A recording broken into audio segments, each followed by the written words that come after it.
Cette autre production de Le Grand Soir sur votre chaîne de télévision, on est désormais fixé sur le nombre exact de requêtes déposées au Conseil constitutionnel. On maîtrise également l'objet de ces différents recours et les plaignants entre guillemets qui se sont présentés du côté du Conseil constitutionnel, qui va naturellement tabler sur ces différentes audiences, attendu la programmation et l'ordre de passage de ces plaignants entre guillemets devant cette cour, le Conseil constitutionnel. Donc, mais on continue toujours de parler du passage de ces partis politiques du côté d'Elections Cameroun, mais on verra avec l'objet ou les différents motifs de ces recours, quelles sont les différentes attentes des uns et des autres au sorti du contentieux préélectoral qui va donc s'ouvrir. Avec nos invités, on abordera pleinement cette question. Mais avant cela, on ira du côté de Pitois, où le maire de Pitois, on le sait, a quitté les rangs du FSNC, le parti de Issa Tiroma Bakari. Il a déjà son propre parti politique. C'est le All Cameroonian Congress, Yerima Dewa, s'engage à soutenir le président Paul Biya lors de la campagne électorale, sauf qu'il émet quelques conditions dans un mémorandum rendu public. Les conditions peuvent se regrouper en 9 et on peut découvrir par exemple ce qu'il exige. Parmi ces 9 exigences, il réclame un soutien financier substantiel pour permettre à son jeune parti de s'engager dans la campagne du RDPC. Ensuite, il exige également une meilleure représentativité du Grand Nord dans les concours d'entrée aux grandes écoles, telles que l'ENAM, l'EMIA ou même l'école normale supérieure. Sur le plan des infrastructures, il souhaite la réhabilitation du port fluvial de Garoua, du barrage de lac d'eau de l'axe Ngaoundéré Kousseri, ainsi que la construction des forages et des installations solaires et des installations de retenue d'eau. Il demande également des centres d'excellence pour la formation professionnelle dans les 3 grandes villes du Septentrion, sans oublier une lutte accrue contre l'insécurité. Voilà les 9 exigences de Yerima Dewa. On va parler en mise en bouche, le temps d'accueillir justement nos invités, ceux qui se doivent installer. Claver Kodo, qu'on retrouve avec beaucoup de plaisir. C'est un grand confrère.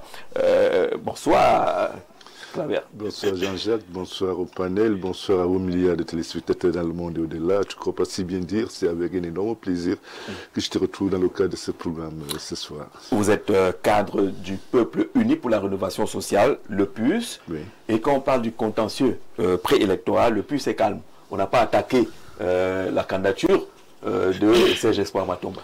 Tout simplement parce que le PUS est un parti citoyen qui fonctionne dans le respect strict des lois et règlements de la République. Nous ne cherchons pas la confrontation avec le pouvoir en place. Parce que quand bien même on voudrait prendre le pouvoir par les urnes, ce n'est pas en créant je peux dire, en créant le chaos qu'on y parviendra. Donc, nous sommes sereins. Nous n'avons pas de revendications à faire. Vous verrez que la plupart de ceux qui sont tombés sous le coup des lois sont surtout ceux-là qui n'ont pas respecté justement les lois et règlements de la République. Donc, nous sommes engagés dans une démarche citoyenne et républicaine. Votre candidature est passée comme lettre à la poste. Entre-temps, il y a 70 qui ont été recalés. Pour diverses raisons. Beaucoup disent que lorsqu'on analyse ces différentes raisons, que c'est un manque de sérieux, ça peut être le miroir de l'impréparation, l'inorganisation ou la mauvaise structuration des partis politiques. Au-delà même de ça, on a le sentiment, et en plus de tout ça, que certains ne savent même pas ce que c'est que la politique. La politique, c'est un jeu, c'est un schéma, c'est un game.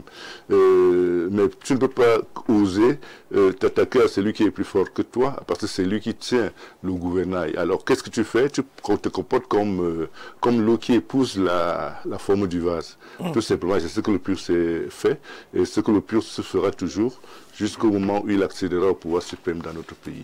D'accord, 35 recours, on a cherché, on n'a pas trouvé le PUS. Il n'y a même pas quelqu'un qui a attaqué votre candidature, parce qu'on sait au Conseil constitutionnel, il y en a qui ont attaqué les candidatures d'autres partis, alors qu'eux-mêmes ils sont en contentieux, mais ils sont allés demander l'invalidation d'autres candidatures. Accueillons Full Godfred, il est du Rassemblement démocratique du peuple camerounais, le RDPC. Bonsoir et bienvenue. Bonsoir, monsieur Jean-Jacques. C'est un plaisir pour moi d'être ce soir ici. Et je crois que ça fait quand même un bon bout de temps que je ne suis plus passé sur ces plateaux, surtout sur les émissions de grands débats. Et j'espère que je serai à la hauteur du débat de ce soir. Alors, welcome back. Vous n'êtes pas aussi serein que le PUR, ça, parce que la candidature de Paul Biya est quand même attaquée au moins 1 ou 2 fois. Vous savez, nous sommes un parti légaliste. Et vous savez, on dit souvent, au-delà de la loi, c'est l'anarchie. Et je crois que lorsqu'on parle de la démocratie, vous voyez que la manifestation au sein du RDPC est vraiment effective. Ce qui fait que ceux qui se sentent à un moment donné écorchés peuvent se plaindre. Mais maintenant, quitte à ce que la justice nous sépare, mais en ce qui concerne notre candidat, qui est non seulement le candidat naturel, sa candidature ne souffre de rien. Il y a le recours de Léon Teller-Odana en contestation partielle de la résolution du 25 juillet 2025, arrêtant et publiant la liste des candidats à l'élection du président de la République du 12 octobre 2025. Il y a également Bertin Kissop, qui demande le rejet de la candidature de Paul Biya dans un des recours introduits de ce côté. Est-ce qu'on a encore le RDPC qui est attaqué de ce côté-là? Vous pensez que c'est juste de la figuration? Non, vous savez, dans un pays où les lois et les règlements existent, lorsque vous sentez que votre droit a été bafoué, vous avez le droit de vous plaindre. Bon, maintenant, vous savez, on ne commande pas les procès qui sont encore devant le juge. Et je crois que le moment venu, le juge va pouvoir trancher. Et j'espère que ceux-là ont certainement des arguments, ou alors leur demande est vraiment motivée, parce que le président national du RDPC, c'est un légaliste. Et si vous avez constaté, chaque fois quand il prend une décision, il prend en fonction de la loi. Et il n'a jamais agi au-delà de la règle. Et bon, ceux-ci, eux, ils trouvent que il y a des choses qui ne vont pas et que pour eux, il faut annuler. Je crois que le juge est là et il va trancher. Mais sinon, au sein du RDPC, le débat a été tranché depuis, parce qu'il a été investi par le parti. Et pour le moment, nous sommes déjà passés à autre chose. Justement pour ça que vous voyez la circulaire signée pour stratifier comment est-ce que la campagne doit se dérouler. Ça veut dire qu'on a peu de temps de sommeil. Parce qu'il faut investir et fouiller le terrain. D'accord, on ajoutera la requête de Bello Yaya contre le RDPC et les CAM et le MINAT. Il souhaite l'irrecevabilité de la candidature de M. Paul Biya. Voilà, donc pour être complet, dans le cadre de ces différentes requêtes introduites du côté du Conseil constitutionnel, vous dites que vous êtes serein. Les lois ne sont pas des loisirs dans le RDPC. Rodrigue Adalbert Evina, qu'on accueille avec beaucoup de plaisir. Bon retour sur le grand soir, Rodrigue. Oui, merci. Bonsoir Jean-Jacques. Bonsoir mes très illustres co-discutants. Il s'agit des grosses têtes politiques. Et merci pour l'invitation. Mes amitiés à tous les téléspectateurs. Voilà qui nous regardent ce soir sans doute avec un intérêt particulier. Mais maintenant, mon bonsoir aussi va s'élargir jusqu'au champ politique. Et je voudrais saluer toute la classe politique. J'ai vraiment pris la décision, la résolution, dans ce contexte, voilà où se poursuit sereinement le processus électoral, qu'à chaque fois que je vais prendre la parole en public, je vais toujours saluer la classe politique, parce que j'ai l'impression, l'autre aspect aussi qu'il faut observer dans ce contexte, dans cette période, c'est que le peuple semble tirer son épingle du jeu. Du moins sur le plan institutionnel, nous constatons que ça bouge à gauche et à droite. Yaoundé est en chantier. Et nous ne sommes pas si naïfs. Lié ce Yaoundé en chantier au contexte électoral? Bien, nous ne sommes pas si naïfs pour ne pas interroger le contexte et l'opportunité de tous ces travaux. Vous ne vous contentez pas des résultats? Non, qu'on observe que la circulation devienne un peu plus fluide. Non, c'est pour ça que moi je dis, c'est déjà bien que Yaoundé soit en chantier et qu'on essaye de réhabiliter les tronçons routiers par-ci, par-là. Peut-être que si on organisait au Cameroun une élection chaque année, voilà, le peuple tirerait effectivement profit, même dans nos campagnes. On va voir des routes se construire, on va voir le peuple bénéficier des dons et des investissements, pourquoi pas, nécessaires à la santé et puis même à l'éducation. On assisterait effectivement à un déploiement magistral et un peu plus dynamique, voilà, des institutions. Vous observez ces données, chaque 2 jours aujourd'hui, on inaugure une infrastructure quelque part au Cameroun aujourd'hui.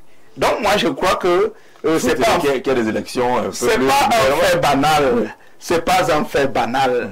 Vous savez que Yaoundé a fait l'objet de beaucoup de critiques tout au long de ce mandat, avec des problèmes de délestage par-ci, des tas d'immondices par-là, des problèmes de route. Mais maintenant on annonce tout ce qui est bon pour le peuple. Par exemple, l'alimentation en eau potable, les délestages même se font de plus en plus rares. Donc, il faut quand même prendre au sérieux ces faits-là et se dire que la campagne électorale, je pense que... À un bon côté. À un bon côté, c'est une occasion pour le peuple de goûter quand même aux saveurs de la bonne gouvernance. D'accord. Alors, l'observateur que Rodrigue est, le journaliste d'ailleurs... Oui, en service à la radio Galaxy FM. Galaxy FM, ça il faut bien le souligner. À Yaoundé. Alors, vous avez observé justement qu'il y a eu ce nombre assez considérable des dossiers déposés à Elections Cameroun. Il y a également eu un nombre considérable des rejets, environ 70. Vous lisez ça comment? C'est des partis qui n'étaient pas préparés lorsque vous regardez les motifs qui ont retenu l'attention d'Elections Cameroun? Bon, la première lecture que l'on peut faire de ce déploiement assez rare, mais particulièrement impressionnant, des Camerounais exprimant ainsi le désir de gouverner le Cameroun, est que on se rend compte que des gens s'intéressent à la politique, c'est très important. Oui. Les Camerounais de plus en plus s'intéressent même non seulement à leurs droits, s'intéressent même aux lois, par exemple. Beaucoup l'ont fait aussi, je pense que c'était de manière stratégique. C'était pour faire leur entrée en politique. C'était peut-être pour se faire connaître et préparer mieux les prochaines compétitions électorales. Certains se sont rendus à l'ECAM, sachant intimement et profondément que leur candidature n'allait aboutir à rien du tout. Mais vous savez qu'au Cameroun, c'est facile de se fabriquer un profil. Ils sont très nombreux là qui, dans les émissions à venir après l'élection présidentielle, on va ils seront appelés anciens candidats à l'élection présidentielle. Ça compte sur le CV. Bien sûr. Ou anciens candidats déclarés à l'élection présidentielle. C'est pas une petite affaire pour la communication. Voilà. Et là, on ne va pas dire que c'est un kidam qui se présente. Il s'agit bien d'une figure politique, même si c'est quelqu'un, en fait, qui n'a pas réussi à faire du terrain. C'est pour ça que je crois que toutes ces candidatures que vous avez observées là, certains sont même satisfaits du fait qu'on ait rejeté leur candidature. Parce que même si on les avait validées, qu'est-ce qu'ils allaient véritablement faire de cette validation de candidature lorsque les choses sérieuses allaient pouvoir commencer? Il fallait certains sont arrivés là sans un programme politique, un projet de société même bien connu. Mais tout ça est intéressant. Ça montre effectivement que beaucoup de citoyens aujourd'hui pensent qu'il faut le changement. Beaucoup de citoyens aujourd'hui pensent qu'il faut proposer une nouvelle façon de faire les choses, de faire la politique et de gouverner. Ça fait que le mythe que l'on avait de la politique aujourd'hui est aussi brisé, Jean-Jacques Zé, parce que on se disait à l'époque, étant même trop petit, que quand on parlait d'une élection présidentielle, ce n'était qu'une affaire de M. Froundi. Des autres. Voilà, ce n'était qu'une affaire de M. Froundi, père son âme, de M. Poupillard. Bon, maintenant on peut voir Bessiping partir de Banjoun, être candidat. On peut voir Egono partir de Ombessa, avec son sac pour être candidat. Certains même ne semblent même pas s'intéresser aux critères d'un candidat à l'élection présidentielle. Quelqu'un n'a même pas 30 ans, il vous dit qu'il est candidat. Il ne sait pas que c'est à 35 ans qu'il faut pouvoir postuler. Alors, il y en a qui pensent que c'est la maturation de la dynamique démocratique. En fait, le RDPC le pense fermement. Hein. C'est que vous qui dites qu'on n'est pas un pays démocratique, voilà donc l'illustration. Ah, oui. C'est ça, non? Oui, en principe. Parce que, vous savez, lors d'une interview, le président Paul Biya, qui est le président national du RDPC, disait que il voudrait bien que les gens retiennent de lui que c'est lui qui a porté la démocratie au Cameroun. Et puis ça se vit aujourd'hui. Non, mais c'est dans la théâtre. Est-ce que ce n'est pas comme on dit une expression bien camerounaise? En même temps, vous allez nous excuser, au Cameroun on dit poula poula, pour dire un peu de désordre. Non, vous savez, non. Les gens ont eu tendance à vouloir mystifier la fonction.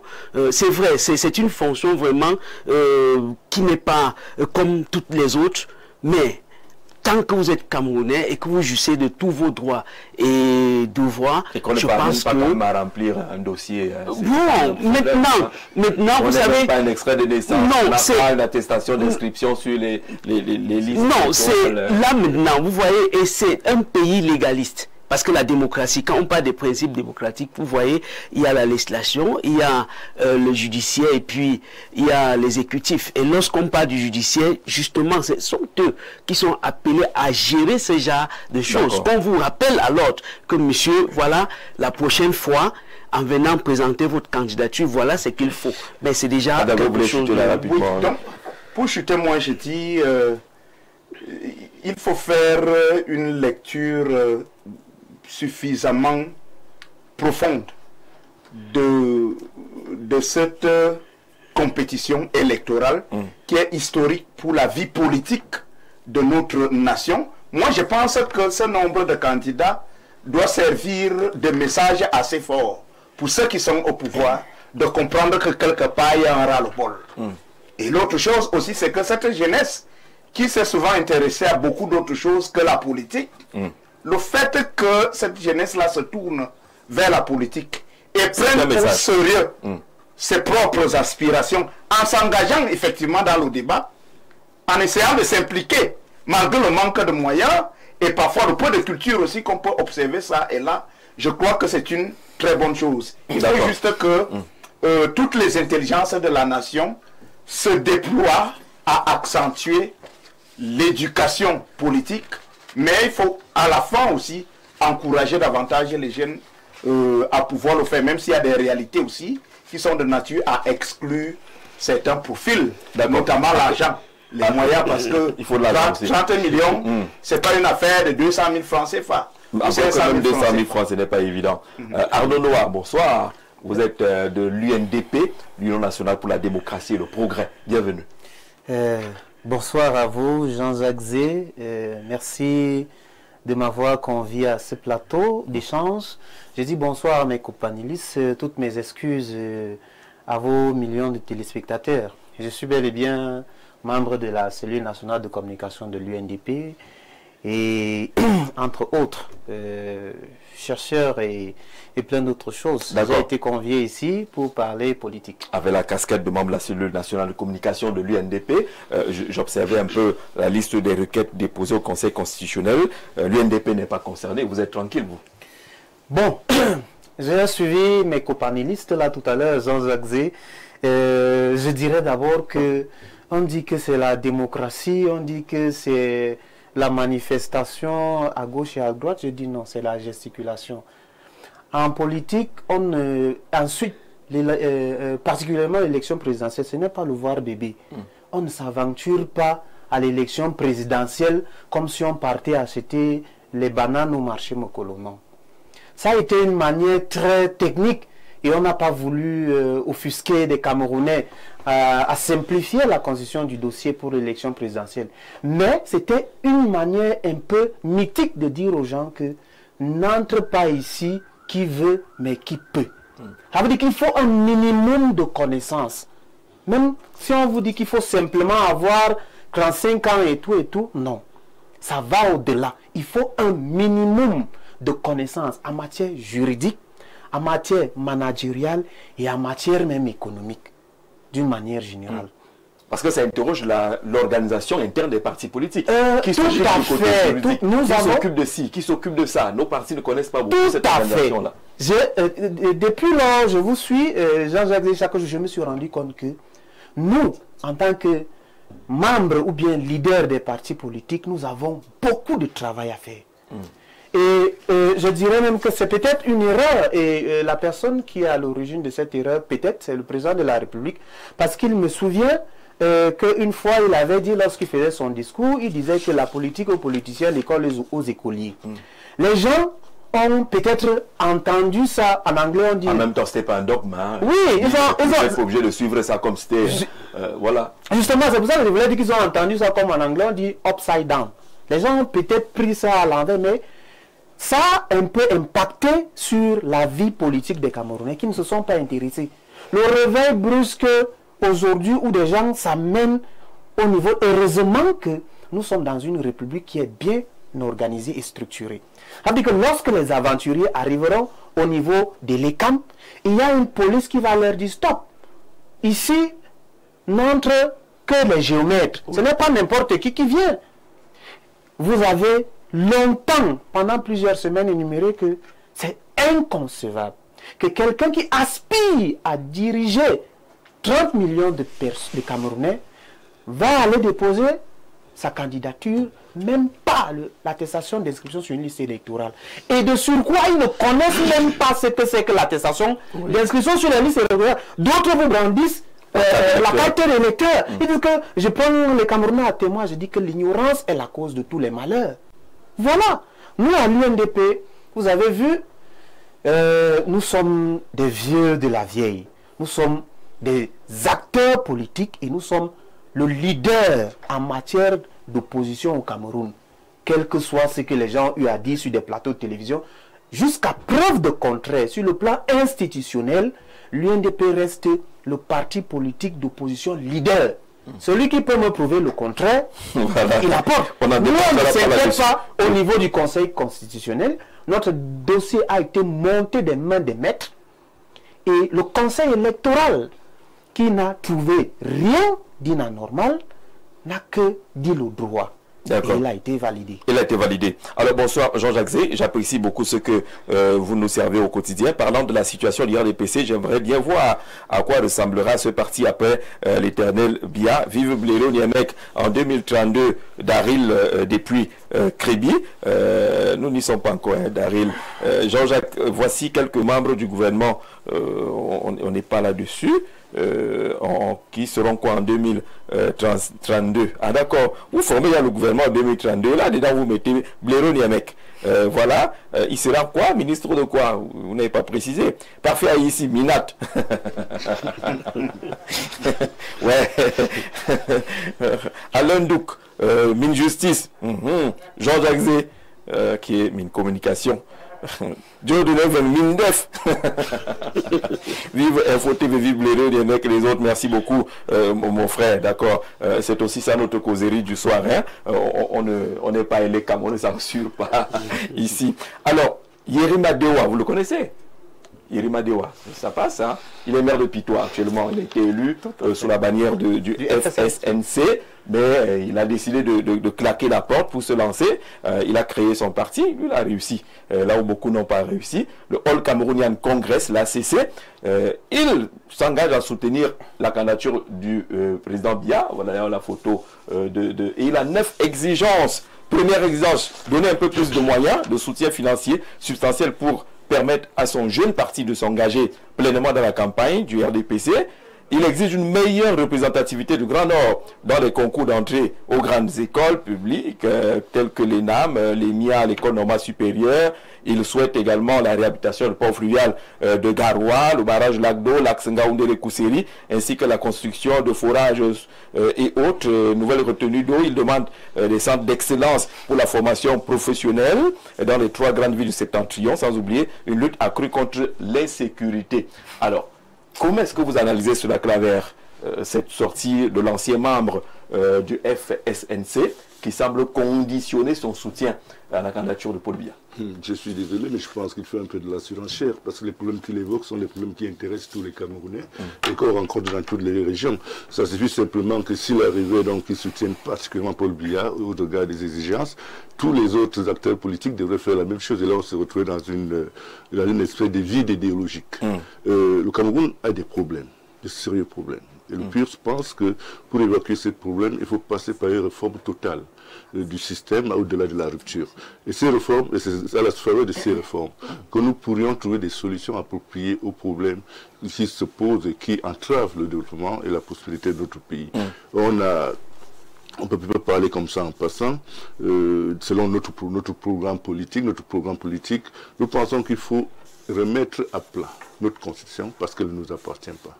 Cette constitution a été écrite par le colonisateur, nous a été imposée, et aujourd'hui nous subissons les conséquences d'une constitution qui n'est pas adaptée à nos idéaux de développement. Je voulais dire qu'on n'est pas encore en campagne électorale. Vous avez le temps d'élaborer sur votre vision. Oui, d'accord. Mais je voulais insister dans... Vous l'avez de surenchère. Il y a quelqu'un qui le dit comme au quartier, est-ce que c'est le temps de l'angara politique, ce qu'on appelle je voulais quand même préciser, c'est une région que je connais assez bien, grâce à mon job. L'extrême nord n'est donc pas le nord, le septentrion. Les problèmes que le septentrion rencontre ne sont pas différents de ceux qu'on rencontre partout au Cameroun. Et je pense que notre ami, il se fait porte-parole des souffrances des populations de là-bas, mais je pense qu'il serait beaucoup plus opportun pour lui d'être le porte-parole des souffrances de toutes les régions du Cameroun, sinon ça fait un peu discriminatoire. Et ça suffit quoi. Si moi aujourd'hui j'étais en du centre, je lance un parti politique, et je décide de soutenir la candidature du président Paul Biya, je vais passer par le même canal. Mais est-ce que cela garantit le résultat? Je ne pense pas. Parce que la République ne se gère pas avec des connexions comme il semble nous rappeler. C'est une position un peu communautaire. Voilà. Il défend. Est-ce que la République se construit par rapport aux intérêts des communautés? Je ne pense pas. La République se construit par rapport aux solutions à trouver à l'ensemble des citoyens de cette République. Donc je ne peux pas le lui reprocher. Il a jeté un pavé dans la mare. Maintenant, il revient à nos amis du RDPC de voir si c'est... Est-ce que vous êtes preneur? Si vous êtes preneur, si c'est recevable, recevable. Mais, ma foi, je pense que dans l'ensemble, il faut éviter ce type de démarche. Parce que elle me semble discriminatoire. Et si jamais nos amis du RDPC parviennent à trouver des réponses appropriées à ces exigences, je pense qu'il faudrait qu'ils le fassent de manière globale. Alors, est-ce que vous êtes preneur? Vous avez une offre, hein? Oui, je suis prêt à vous accompagner. J'ai d'ailleurs abandonné Issa Chiroma Bakari, je suis prêt, mais donnez-moi ce que je vous présente là. Vous savez, la politique est comme de la drague. Et lorsque vous êtes une belle femme, vous ne pouvez que présenter ce que vous avez pour prétendre avoir un bon mari. Bon, là je suis aujourd'hui un bon dragueur a bien compris. Oui, alors nous aujourd'hui, maintenant ceux qui ne sont pas des bons dragueurs, est-ce qu'ils vont aujourd'hui oui, aujourd'hui tout ce qu'ils proposent, il n'y a rien de nouveau parce que lorsqu'on parle de... On avait déjà connu ça dans le mémorandum de la réhabilitation du port fluvial de Garoua, c'est pas nouveau. On sait que il y a des travaux et puis l'expertise a été faite. Lorsqu'il parle de la sécurité, lorsqu'il parle de l'adduction, du moins la distribution, la construction des forages, c'est pas nouveau parce que le MINPAT avec le projet Waza a fait d'énormes travaux de ce côté-là. Ben bon, lui, il est vraiment dans sa logique politique. Parce que, vous savez, après ces élections, on aura certainement d'autres élections. Et il estime que si le Nord c'est son bastion où il peut avoir quelques élus, c'est un parti nouvellement créé et qui doit s'implanter, il a besoin certainement de faire ce genre de certains soutiens. Oui. Et je vais vous dire, aujourd'hui, le RDPC reste et demeure le parti crédible. Vous savez, la gesticulation, ça ne relève pas du RDPC parce que nous avons appris à préparer les victoires après les victoires. Et j'ai toujours dit qu'après 2018, nous avons voulu rester au sommet des victoires et c'est pour ça que 2025 ne nous surprend pas. Même s'il y a quelques-uns qui gesticulent, oui c'est normal, à la maison, il faut ça, parfois pour animer, n'est-ce pas, le jeu politique. Et je crois que, oui, c'est pas mauvais et on attend. Vous savez, c'est comme un marché. Mais il sait que vous avez besoin d'alliés dans le Grand Nord maintenant. Maintenant que Chiroma est parti, Bello est parti, il sait que vous avez besoin d'alliés. Avoir des alliés, vous savez, ce n'est pas nouveau parce que l'UNDP, que ce soit l'UNDP ou les FSNC, ce sont des alliés du RDPC et nous avons toujours eu affaire avec ces alliés. Voilà. Oui, ces alliés, oui, et nous avons toujours eu affaire avec des alliés. Vous savez, le RDPC, c'est un parti ouvert. Et c'est là où il y a lorsqu'on parle du rassemblement, je crois que il y a les représentants, que ce soit le PUS ou autre, ils peuvent venir. Nous sommes tellement prêts à accueillir autant de partis que possible. Alors, l'honorable Salman a déjà créé son parti. Il a été reçu au Palais de l'Unité par le ministre d'État secrétaire général. Peut-être qu'il a déposé également ses conditions là-bas, de ce côté-là. Alors, Dixon de la Thaïlande, bonsoir. Et dit que les gens supportent le R pour dire RDPC. Pour les postes, Yerima veut être ministre, comme son ancien patron, la politique du ventre. C'est Dixon depuis la Thaïlande, hein, le plus 66. Merci beaucoup d'être avec nous là-bas.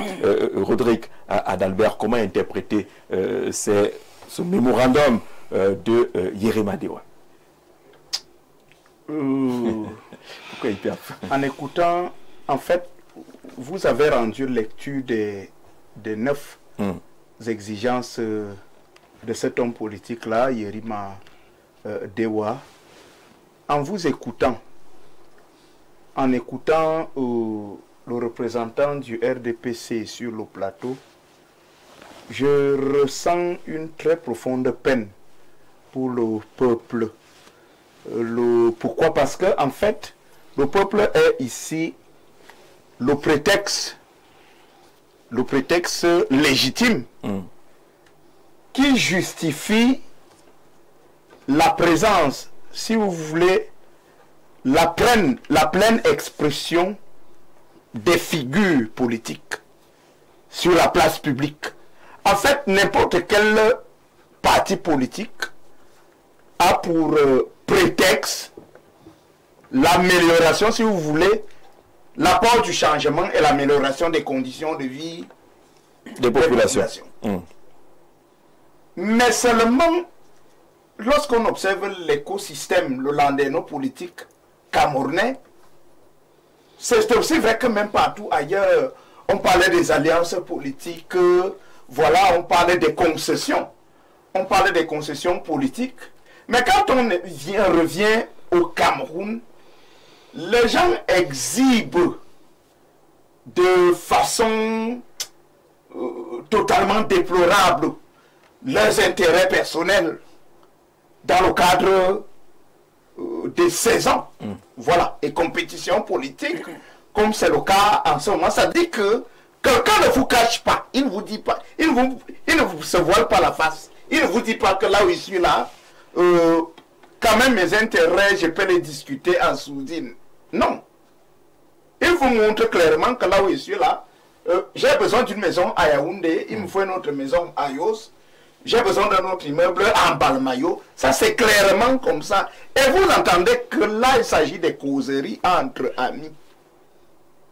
Ça n'a rien à voir avec les aspirations. Notre ami de Thaïlande parle de la politique du ventre. Alors, les besoins réels du peuple. C'est pour ça que moi, je dis que face à cette floraison de partis politiques, et face donc maintenant à ces mouvements et ces tractations que nous observons, le peuple a plus que jamais l'obligation de s'intéresser à la politique. S'intéresser à la politique, ça veut dire questionner la moralité, questionner les profils de tous les acteurs qui prétendent parler en son nom, ou alors qui prétendent venir sur la scène politique au prétexte, voilà, d'améliorer ses conditions de vie.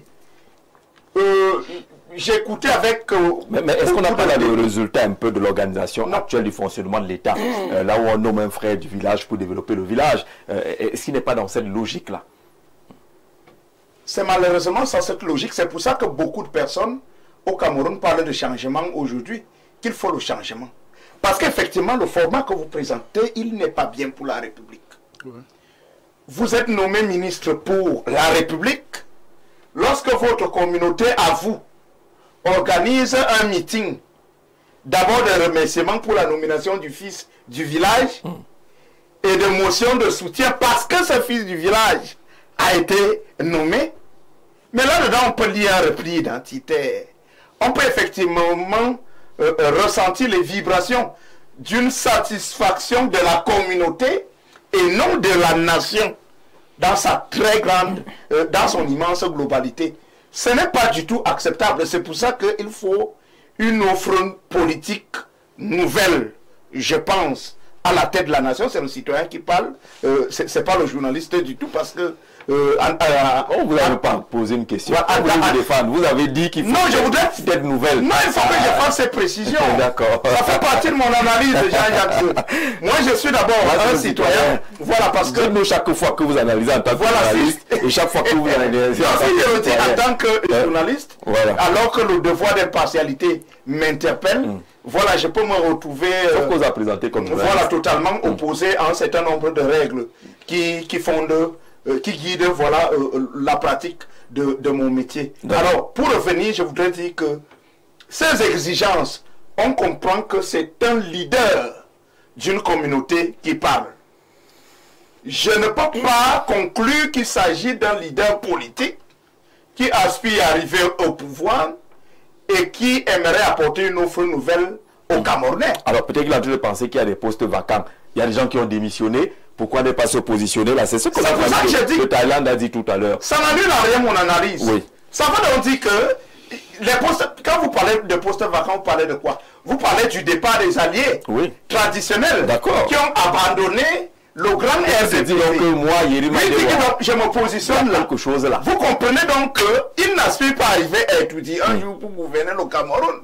Il se positionne là pour dire je remplace ceux qui sont partis. D'accord. Et maintenant, donnez-moi simplement un peu. C'est pour ça que dans ces 9 revendications, exigences, il parlait de cette communauté. Il demande la construction des forages pour Nkolo pour mon village. Que non, il parle des forages, effectivement, pour cette localité-là. Il parle de l'intégration, c'est pas trop l'accession des enfants, des jeunes, de cette communauté dans les grandes écoles et tout. Il n'a pas parlé des enfants de Doumentan, vous voyez du tout. Voilà. Donc, ça veut donc dire qu'il ne s'agit pas là vraiment des causeries qui portent les aspirations vraiment du peuple, les aspirations sociales du peuple. Il s'agit des causeries entre amis qui font des deals, et nous sommes dans un contexte effectivement où cette tractation, c'est le moment. Regardez avec quelle vitesse les gens démissionnent des partis politiques. On va donner la parole à d'autres personnes. C'est la saison de la guerre pour les gens. Vous l'avez dit. Arnaud, sur cette question-là, bonsoir JJZ et à ton riche panel. Merci Bill Christian Comban pour ce message. Qu'on ne prenne plus le peuple comme un gage politique, c'est ce que vous avez dit tantôt. Les exigences de Yerima démontrent à suffire que nous, le peuple, sommes mal partis. Nous réclamons des projets ou des programmes de société pertinents et que le représentant du RDPC sur votre plateau nous présente un bilan explicatif des 42 ans avant de prétendre à notre confiance. Ça, ce sera fait pendant la campagne électorale. Exigez qu'on vous présente les bilans. Bill Christian depuis Berthois. Votre analyse, Arnaud Noah, sur la sortie de Yerima Dewa. Bon, j'ai tantôt envie de rire quand j'ai suivi ce que vous avez dit. Vous avez parlé des exigences de Yerima.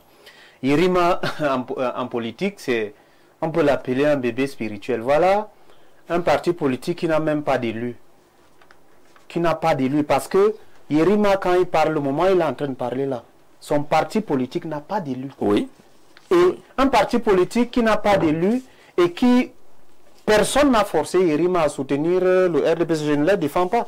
Mais il s'est porté garant d'aller soutenir la candidature de M. Biya parce qu'il s'est dit que, comme son parrain, l'ancien ministre Chiroma, qui a démissionné, peut-être, vous savez, quand vous partez, vous voulez aller voir Dieu et que vous vous rendez au paradis, vous arrivez au secrétariat du paradis, le secrétaire du paradis peut vous dire des choses que Dieu lui a recommandées.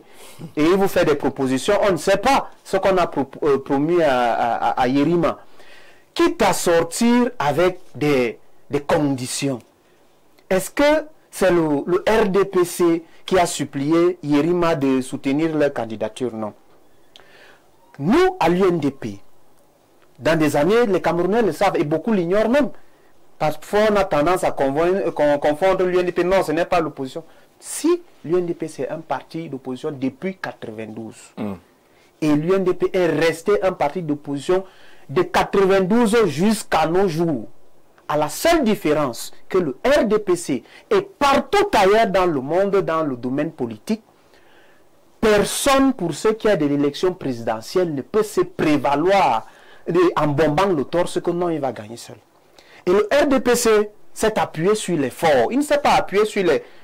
Vous avez vu des gens qui ont déposé leur dossier de candidature qui n'existait nulle part. Ils sont seulement arrivés. Ils ont eu la chance que les médias les ont filmés et ils ont fait leur publicité. Le RDPC ne s'est pas appuyé sur n'importe quel parti politique. Ils connaissaient la force de frappe de l'UNDP. Voilà pourquoi ils ont sollicité l'alliance. Alors, quand Yerima veut aussi être un allié, il décide lui-même de soutenir la candidature du RDPC et il vient avec des conditions. Mais j'ai envie de rire. Moi, j'ai enseigné dans le département, d'abord en 2011, 2012, j'étais du côté de Messamena. C'était totalement... Je n'avais jamais mis mes pieds là-bas, Jean-Jacques Zé. Mais j'étais stupéfait. Vous parlez de chez moi là, donc oui, je vous comprends. J'étais stupéfait de savoir qu'il y a des zones comme ça. Quand nous, ici à Yaoundé, on se plaint qu'on a coupé le courant. Là-bas, on ne sait pas si ça... Jusqu'à présent, parce qu'à l'époque où j'étais là-bas, la route Mbama, mais ça maintenant n'était pas bitumée. Et les gens ne savaient pas qu'il y a le courant électrique, ni l'eau et tout ça. J'ai également été du côté, dans le département de l'océan, avant de revenir à Yaoundé, où j'ai été dans une zone où la première fois on m'a envoyé là-bas, j'ai porté la cravate et un pantalon super simple. Je ne savais pas que je devais monter derrière un pick-up et sur les bagages, nous sommes tombés, mon pantalon a explosé. Mais je me suis aussi rendu, j'ai dit que, hey, attention, donc dans le sud, chez le président de la République, le pays organisateur. C'est aussi comme ça, j'étais stupéfait et scandalisé. Alors le problème que présente le copanéliste l'a dit, c'est qu'il parle des problèmes d'ordre peut-être départemental ou régional. Ce sont des gens qui ne connaissent pas l'étendue du territoire national. Les problèmes que vivent les populations du septentrion sont les problèmes que vivent les populations du nord, de l'est, du nord-ouest, du sud-ouest et même du centre. Ici au centre. Et même du centre. Ici au centre. Ah oui. Je suis allé enterrer le frère de ma belle-mère, l'épouse de mon oncle. Ici derrière Simalène. J'étais scandalisé. Il n'y a pas le réseau là-bas. Ça a un jet de pierre de Yaoundé. Alors, les problèmes du Cameroun sont d'ordre général. Ce que les Camerounais doivent savoir, quand on parle du Grand Nord, le Grand Nord, ce n'est pas parce qu'ils ont trop de problèmes.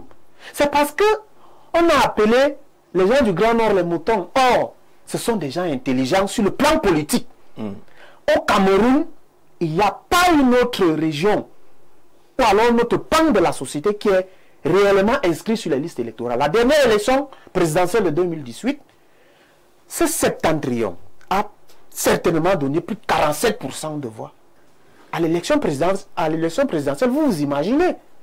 Alors, c'est donc tout homme politique qui est conscient de la situation géopolitique du Cameroun et qui consulte de manière permanente le fichier électoral, c'est que le bastion politique se trouve dans le septentrion. Et si vous avez mené une très bonne campagne, vous avez vu notre ancien allié, la seule campagne qu'il a fait, c'était dans une partie du septentrion. Si vous avez battu campagne dans le septentrion, vous pouvez vous coucher tranquillement et que vous avez réussi, vous êtes sûr et certain que vous avez gagné. Alors, tout ce que M. Yérim a fait là, bon, il faut d'abord, c'est un maire, c'est vrai que c'est un élu. C'est un élu. Bon, quel est son électorat? Nous sommes à une élection présidentielle, ce n'est plus la commune, ce n'est plus au niveau local, il s'agit d'une élection nationale. Et pour la gagner, une commune ne peut pas se vanter et dire que bon, si vous ne faites pas comme ça, je vais faire comme ça. Non. D'accord. Votre influence peut être peut-être de 2 ou 3%. On a compris l'essentiel justement de cette sortie de Yerima Dewa. Beaucoup de messages. Je voudrais donner un conseil à ceux qui veulent être président. Je ne sais pas pourquoi dit Jean-Michel depuis Genève parle de changer de nom. Je n'ai pas bien compris le sens de votre message, donc je vais m'abstenir de le lire. Il faut être clair lorsque vous formulez les messages qui entrent dans le programme. Dites à Yerima qu'il lève les yeux ouverts puisque les frères du Nord ont proposé ces revendications avant lui, puisqu'on parlait de ce mémorandum qui existe. Au représentant de l'UNDP sur le plateau, il n'a qu'à dire à son président de mutualiser les forces pour renverser ce régime s'il aime un peu le Cameroun, puisqu'il a suffisamment eu l'opportunité de servir le pays et rien y est sorti. Au représentant du RDPC, nous-mêmes en avions marre de votre président et vous souhaitez le changement. Hélas, vous êtes tous des hypocrites pour nous vous prononcer et assurer une vraie relève. Tous les Camerounais, y compris la majorité des membres du RDPC, souhaitent le changement, mais ne veulent pas faire des efforts ou des concessions pour parvenir à ce changement. Aboubacar Garba Awal depuis Douala, je ne sais pas parler à votre nom, c'est plus clair comme ça. Bonsoir à tous et bonne émission et merci encore pour ta bonne coordination sur ton plateau. Je voudrais dire au RDPC que le vrai problème, le vrai peuple va voter tout le monde sauf le RDPC. Le vote serait les militants du RDPC contre le peuple, mais Dieu est avec nous en 2025. Merci encore pour ce débat très instructif. Willy Propre depuis l'Angleterre. On vous salue là-bas le plus 44 depuis l'Angleterre. Bonsoir. Jean-Jacques, il y a tout le panel. Ce soir, j'aimerais que le tonton en jaune nous dise sur quoi, tonton en jaune, il se base pour dire que l'UNDP est un parti d'opposition alors qu'ils ont passé leur temps à être des alliés du système qui a tari nos vies depuis 43 ans. Emmanuel de Messamena, à là où vous étiez, de Messamena, qui ne comprend pas que vous parliez de l'UNDP comme un parti d'opposition. Bonsoir à vous. Nous savons tous que notre pays a des sérieux problèmes, mais ce n'est pas une raison pour nous transformer l'élection présidentielle en un marché. Vous avez tous des yeux, regardez vous-même les candidats, no comment. Mais je crois que ils ne sont pas sérieux ce que nous voulons. Ils ne sont pas ce que nous voulons. Nous voulons le changement, certes, mais dans le sérieux. À défaut, ce qu'on aime, on va se contenter de ce qu'on a. Voilà, c'est clairement dit là-dessus. Le plus 241, le Gabon. Tous les Gabonais, nous soutenons Paul Biya. Ah bon, mais c'est quoi le sondage qui a été fait de ce côté-là? Le président du Cameroun et de l'Afrique centrale, Sonia, à Libreville, Paul Biya, Ossou, voilà, je lis ce qui est écrit et comme je comprends, donc c'est que Paul Biya en avant. Pour ceux qui n'ont pas compris, Ossou. Berthe Yaoundé, bonsoir le plateau. Quand on est militant, on soutient ou soutient d'un parti, on l'est d'abord par conviction. Les exigences de ce monsieur sont surréalistes et maladroites. Si chaque militant ou soutien de chaque région jouait à ce jeu, ceci donnerait quoi? Il faut qu'ils comprennent que le parti au pouvoir ne cède jamais à ce genre de chantage, parce que le RDPC est une force de frappe tellement puissante qui dépasse largement les pensées d'un individu. Bertin de Yaoundé qui s'adresse justement à Yerima Dewa. On prend un dernier message. Jean-Jacques, bonsoir. Ton panel, les 9 exigences de Yerima Dewa, politique Nanjangi, à chacun ses problèmes. Kalista, l'homme depuis Yaoundé, parce que c'est l'illustration de cette affaire de politique. Nanjangi, tu me donnes, je te donne aussi. tu me donnes pas, je ne te donne pas. C'est ça le Djangui. Pendant qu'on tourne la titraille pour avoir le thème central de ce programme, oui Arnaud, expliquez à ce monsieur comment vous dites que l'UNDP est un parti très bien, en quelques secondes, je voulais dire à ce compatriote, j'espère, parce que je dis que nous sommes à une phase sérieuse. J'aimerais m'adresser beaucoup plus à ces Camerounais qui sont des détenteurs de cartes d'électeurs, parce que ils sont ceux-là qui nous intéressent normalement. Je voudrais lui dire que l'information est la chose qui est utile à un être humain, à un bon citoyen. L'UNDP est un parti d'opposition. Voilà la différence. La différence est que chaque parti politique a ses élus. Et l'UNDP est le seul parti politique d'opposition qui a à son actif et à son exécutif une région. L'UNDP, voilà le RDPC qui est sur le plateau. L'UNDP est patron de la région de la Damawa. Ça ne se discute avec personne. Personne ne peut broncher là-bas. L'UNDP est le patron de la Damawa. Il y a quelques conseillers régionaux, ils sont même peut-être moins de 10, je ne sais pas, qui sont au conseil régional. L'UNDP est le patron là-bas. L'UNDP a des mairies, l'UNDP a plus de 500 conseillers municipaux et régionaux. L'UNDP a des députés. Voilà ce qui caractérise un parti politique. On ne peut pas passer, on ne parle pas des députés de l'UNDP et RDPC. On parle des députés du RDPC à part et des députés de l'UNDP à part. Il comprend pas avec cette longue alliance, vous estimiez que l'UNDP est un parti d'opposition. Il ne comprend pas beaucoup. Jean-Jacques, vous opposiez à quoi? L'alliance, c'est partout, même en France, même les démocraties les plus vieilles. L'alliance permet à une démocratie d'être mieux structurée tout en pensant à la stabilité sociétale, économique et je vais même dire politique. C'est pour ça qu'on fait des alliances. On ne fait pas les alliances parce qu'on n'est pas de l'opposition. Non. Quand on fait les alliances, on ne peut que parler d'alliances entre des partis qui ne partagent peut-être, qui ne sont pas de même bord. Et ces deux partis, le parti d'opposition, parce qu'il y a un seul parti. Parce qu'il y a eu l'impression qu'il y a eu une absorption entre-temps. Non, le RDPC a absorbé l'UNDP et de temps en temps vous faisiez des cadeaux. Que prenez la Damawa, on prend le reste. Non, je ne sais pas, ce n'est pas le cas. L'UNDP et le RDP se font des batailles sur le terrain. Quand il s'agit de l'élection locale, c'est la bataille.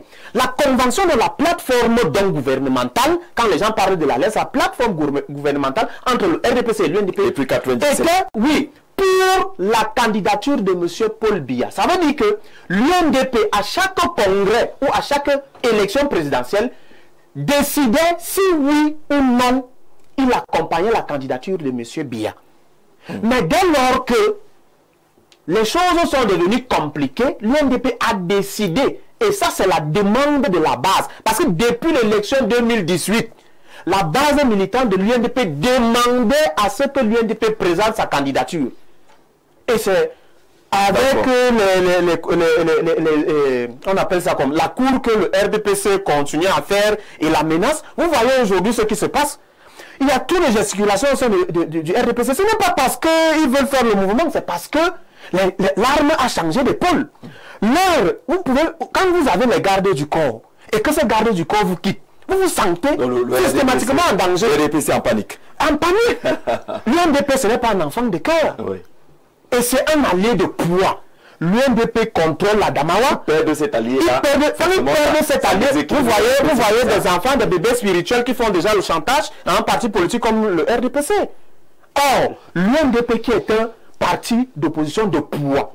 D'accord. Le RDPC a gagné l'élection présidentielle 2018 parce que l'UNDP a soutenu, a accompagné sa candidature. D'accord, et les choses pourraient changer. Et les choses vont changer parce que je vous dis que l'UNDP ne vient pas. L'UNDP va gagner l'élection présidentielle de 2025. On appelle il y a le PM qui interroge ce qu'on attend du Conseil constitutionnel. Allez-y. Je voudrais qu'il sache que sa communication n'est pas fertile pour son candidat qui s'apprête à gouverner les Camerounais. Non, la région du Nord. Parce que quand vous parlez, c'est un peu comme si il se détache du RDPC pour aller batailler et gagner le Nord. Non, le Cameroun ne se résume pas au Nord. Et je vous rappelle que...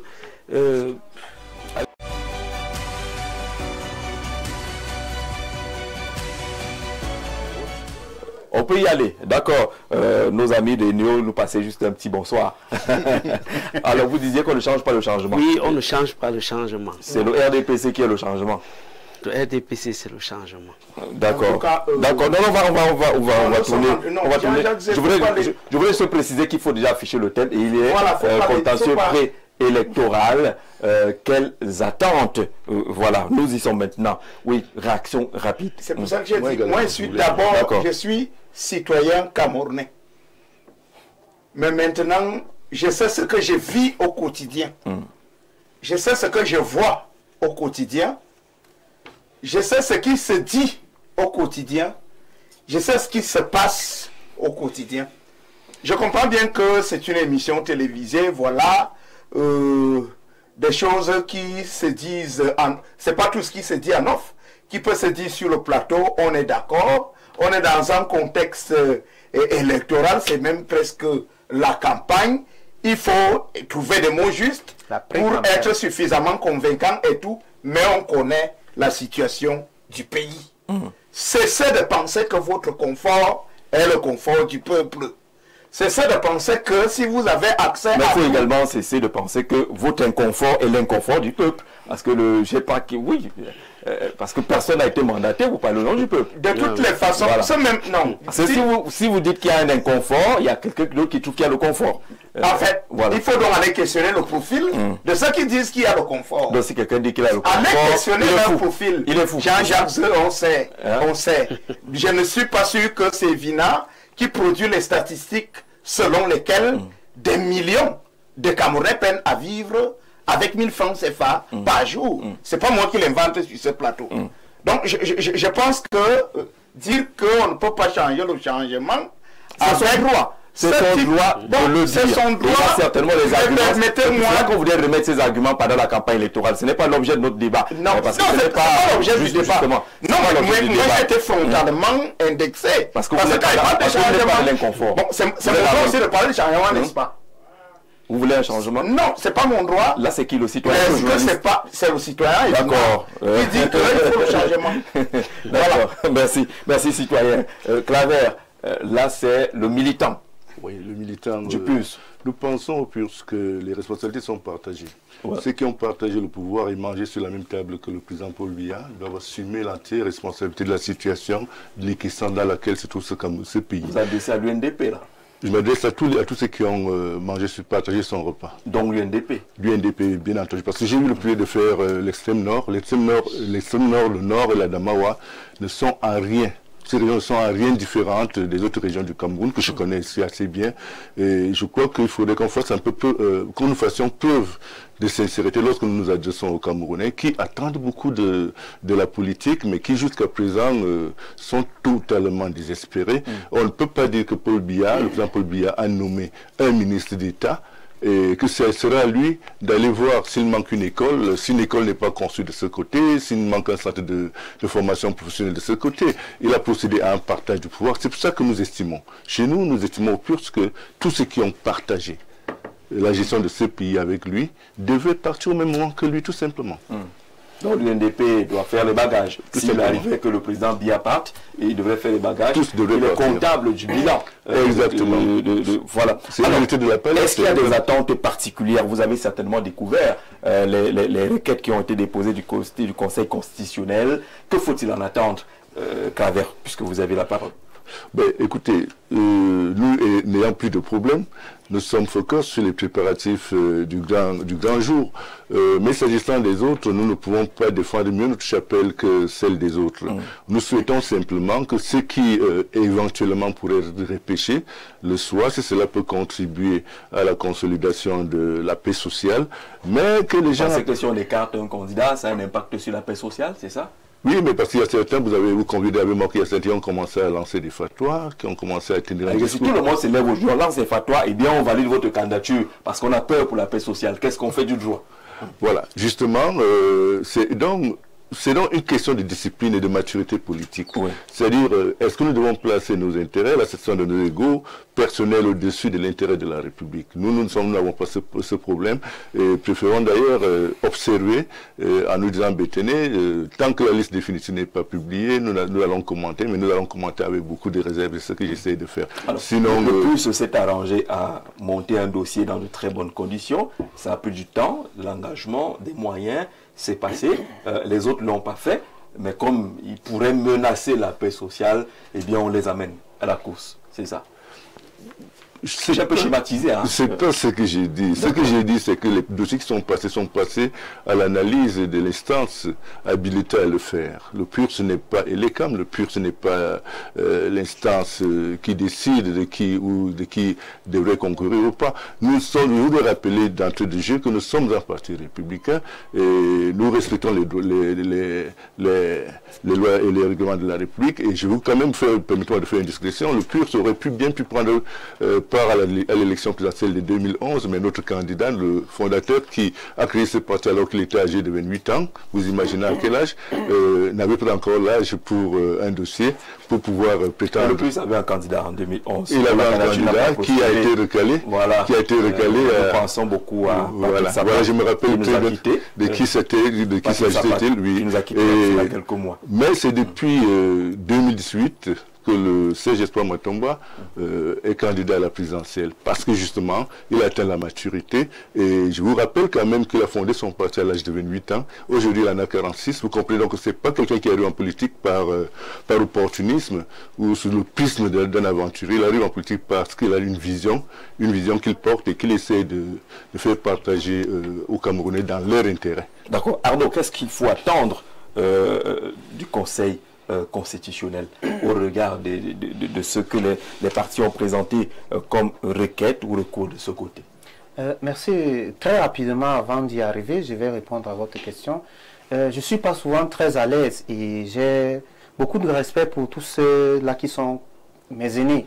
Et cet anathème ou cette eau sale qu'on a toujours envie de jeter sur l'UNDP, je ne suis pas d'accord. À ce moment-là, je vais agir et je vais répondre.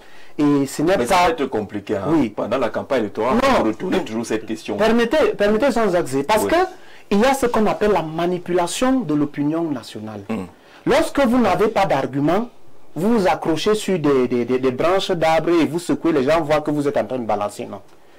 Il y a des partis politiques ici au Cameroun normalement, comme nous, moi je me permets que les téléspectateurs me pardonnent, qui sont des partis politiques de chambre, qui ne sont pas représentés sur toute l'étendue du territoire national et qui vont se permettre de parler à un parti politique comme l'UNDP qui a des élus. Ils n'ont que, je ne sais pas, le PUR doit avoir seulement 1 ou 2 élus, si je ne me trompe pas. Et depuis 2011, 2018, voilà 2025, ils vont aux élections présidentielles, ils disent que tout ce qu'ils ont partagé sont comptables. Ça, c'est le discours des faibles.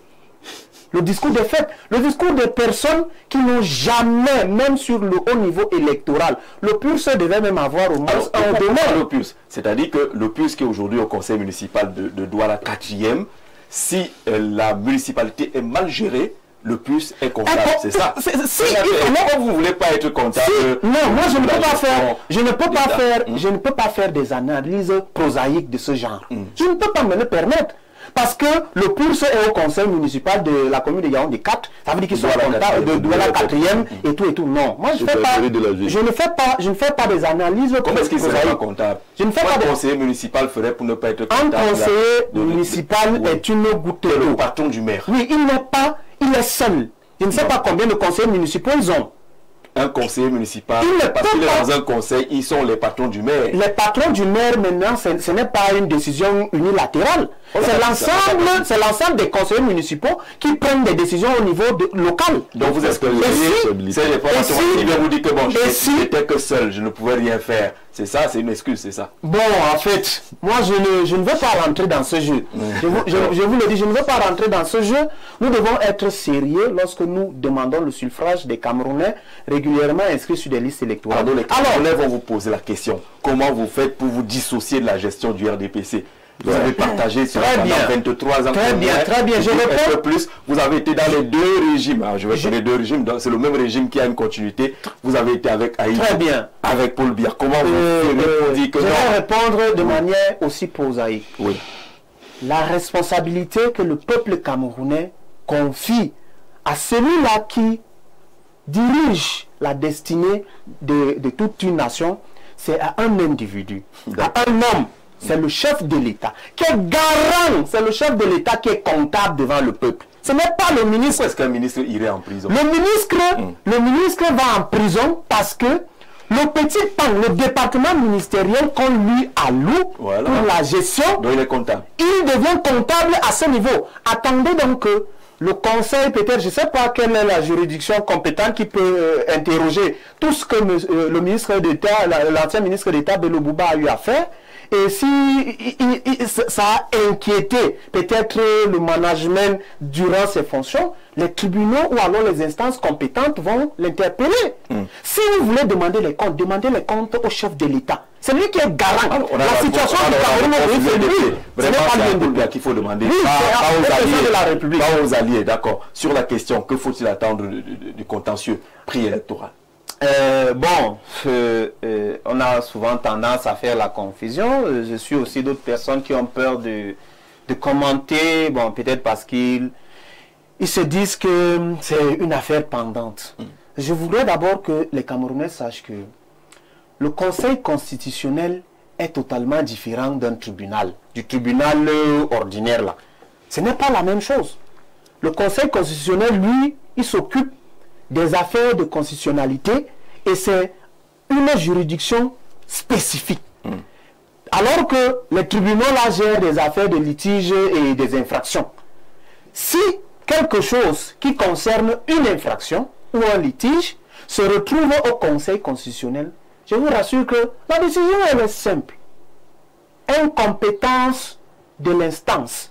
Il faudrait que le problème qui est une infraction qui se retrouve par erreur au Conseil constitutionnel, le Conseil constitutionnel va renvoyer ce problème à qui de droit. Alors si les problèmes qui ont été, les requêtes qui ont été agressées au Conseil constitutionnel sont d'ordre constitutionnel, le Conseil constitutionnel va les traiter et il va se prononcer. Parce qu'il y a des sujets qu'il pourrait renvoyer au tribunal administratif. Bien évidemment, ne soyez pas surpris. Et il faut dire ça aux Camerounais. Que ne trompez pas les Camerounais et dire que c'est une conspiration. Non. Non, ce n'est pas une conspiration. Ou alors ce n'est pas une manipulation. C'est le droit, le législateur camerounais. Voilà pourquoi je dis que en matière de texte quand même, il y a un certain nombre d'avancées que nous avons connues au Cameroun. Beaucoup reste à améliorer et c'est ce que l'UNDP va améliorer dès au soir du 12 octobre. Parce que lorsque nous allons prendre la magistrature suprême, il y a donc les choses dont les Camerounais se plaignent aujourd'hui qui seront améliorées. Mais les décisions du Conseil constitutionnel ne doivent pas être considérées comme des manipulations. Et tout le monde le sait. Que les décisions du Conseil constitutionnel, c'est... Parce qu'il y en a qui s'attardent sur la trajectoire de ceux qui sont membres. Ils ont été du RDPC hier, ils ont connu, ils ont été ministres pour certains, ainsi de suite. Du coup, ils pensent qu'il pourrait y avoir manipulation. Il faut aller voir les textes des membres du Conseil constitutionnel. Actuellement, je ne voudrais pas parler des choses du passé. Oui. Actuellement, ils sont membres du Conseil constitutionnel et leur fonction, il n'y a aucune activité actuellement qui est en déphasage avec leur fonction actuelle. Ils se sont désolidarisés de tout ce qui concernait leur ancienne vie et ont juré devant la République tout entière de respecter le canevas ou alors la structure dans laquelle ils se trouvent actuellement. Et nous, si nous aspirons à gouverner un pays, nous devons d'abord faire confiance et respecter nos institutions. Oui. Si nous ne le faisons pas, est-ce que c'est quand on sera à la magistrature suprême qu'on va demander aux gens, parce que nous sommes déjà là, de respecter ces institutions? Je pense que c'est une erreur monumentale. Le Conseil constitutionnel va agir en toute impartialité. Et s'il y a un problème, je pense que le Conseil constitutionnel va faire son travail en remettant acquis de droit. Moi, je ne suis pas peut-être un novice. Lorsque tu as eu l'habitude d'aller te balader peut-être à Soa ou à Nguaikele, même derrière les salles de classe et écouter ce que le professeur dit, un bon professeur, un bon étudiant, quelqu'un qui a très bien assimilé ses cours de droit, que ce soit le droit administratif, le droit constitutionnel et autres, c'est que les recours, je peux dire même 99% des recours qui sont actuellement au Conseil constitutionnel sont des problèmes qui relèvent des infractions et des litiges internes des partis politiques. Oui, et tout bon aventurier sur le plan juridique, même le dernier, c'est que ces questions qui relèvent des litiges et des infractions, c'est une compétence des tribunaux et non du Conseil constitutionnel. Et si cela est dit, ce n'est pas une manipulation, ce n'est pas un acharnement contre qui que ce soit. Il est probable que sur plusieurs de ces dossiers, que le Conseil constitutionnel se déclare incompétent. Je vous dis, avec mon minimum de connaissances, 99%, le Conseil constitutionnel risquera de se déclarer incompétent parce que lorsque vous lisez Jean-Jacques Zé, ce n'est pas caché, on a rendu ça public, les requêtes. Oui. Quand vous lisez, quand vous lisez les requêtes, vous vous rendez compte que, plusieurs requêtes relèvent des litiges des partis politiques, ce qui rentre dans les problèmes internes d'une association, ce qui n'est pas de la compétence du Conseil constitutionnel. Ça n'a rien à voir avec la Constitution. Alors, les instances compétentes ont donc la responsabilité de se charger simplement de cela. D'accord. Lorsqu'il s'agit d'une infraction constatée par un parti politique ou bien je ne sais pas trop quoi, ce n'est pas la compétence du Conseil constitutionnel. C'est la compétence administrative et à ce niveau, les tribunaux vont se charger de ça. Il faudrait que les concernés rentrent au niveau du tribunal, aller trouver des consensus là-bas. Et je pense que cela n'est pas maladroit. Ce n'est que droit et ce n'est que justice. D'accord. Bonsoir Jean-Jacques. Depuis, je vous écoute parler du Nord. Le Nord à gauche, le Nord à droite. Donc les 7 autres régions sont alors acquises pour qui? Faut arrêter de circonscrire un parti politique à la région de son leader. Faut rappeler que Kamto avait perdu à l'ouest devant mon champion. Donc néanmoins, je souhaite vraiment que mon champion aille se reposer et le changement viendra. Même comme je sais qu'il va gagner, faute de vrais opposants. Je souhaite que ce mandat soit un mandat de transition et de prospérité pour la jeunesse et les femmes. Vive le Cameroun, Jude Le Gallois, depuis mon lit à lyrique. On vous salue là-bas, Jude, de ce côté. Adalbert Rodrigue, sur la question, qu'est-ce qu'il faut attendre de ce contentieux préélectoral, parce que vous avez pris connaissance également des différentes requêtes qui ont été déposées et vous savez quelles sont j'allais dire attributions, mais les domaines qui concernent le Conseil constitutionnel. Je l'ai dit peut-être en début de ce programme, le Cameroun en ce moment traverse une période très importante de son histoire sur le plan politique.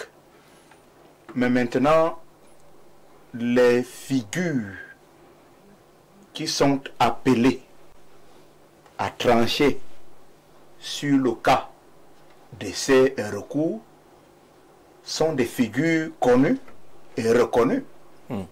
Ce sont des profils compétents. Et maintenant, ce que la nation attend de ces experts et savants du droit, c'est effectivement de rester fidèles à leur mission.